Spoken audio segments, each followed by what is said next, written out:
So on that note, what are some fabulous ways and practical steps that you can advise our audience to put in place when these imposter syndrome voices, when it creeps into our heads?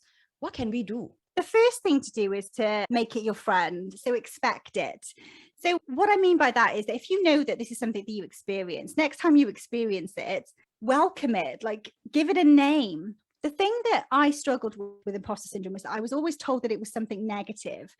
It was a voice to be ignored. It was this negative gremlin on my shoulder stopping me from doing things. When actually it's the complete opposite. Your imposter syndrome is your best friend and it loves you and you should welcome it. What I mean by that is nothing positive can come from a negative. So if you're experiencing imposter syndrome feelings, which are horrible, I mean, it's just a horrible, horrible thing to go through in your mind. You're not good enough. You're a fraud. They're all going to laugh at you. Who do you think you are?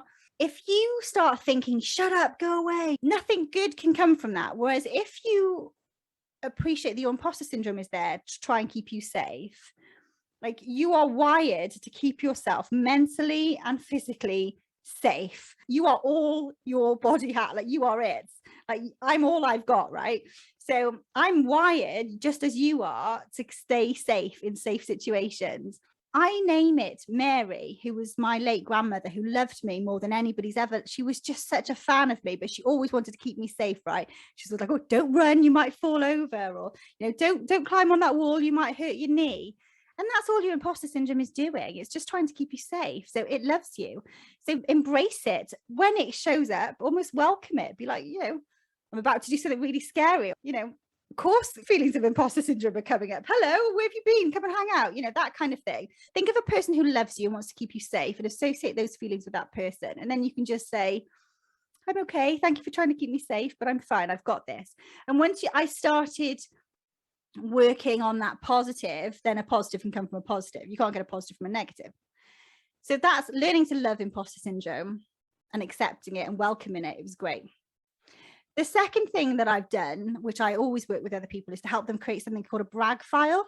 So remember, imposter syndrome isn't when you're doing things that are brand new that you've never done before. Imposter syndrome is when you're doing something that you've done lots of times and you're great at.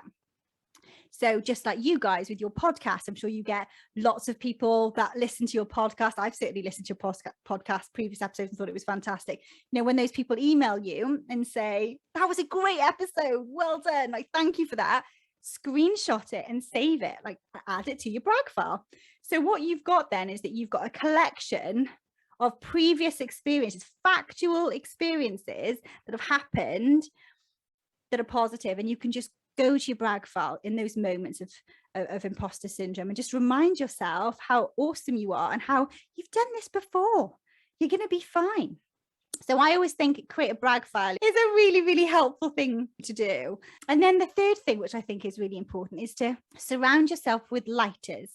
So surround yourself with the right people. And these are the people that will remind you in these moments of imposter syndrome of your value. And I don't just necessarily mean people that, like you surround yourself with lighters and surround yourself with good people. I'm sure you two are great supports to each other. And, I've got some friends that are on the same journey as me and that kind of stuff. But I mean, be strategic with it. So if you know that over the next 12 months, you're really going to be pushing hard on something, get a couple of friends, maybe one or two people, and set up some kind of like imposter syndrome club or some kind of like WhatsApp group and just be like, I suffer from imposter syndrome. So do I. Okay, well, let's make a promise that over the next 12 months this year, every time one of us feels it, we're going to jump on the WhatsApp, we're going to jump on a call, and we're going to talk about it to each other, and we're going to help each other through it. And that's so much more strategic than just surrounding yourself with good people, which is important, obviously. And then you jump to action when one of those people in your group come to you. So I think that's always just, a nice little reminder.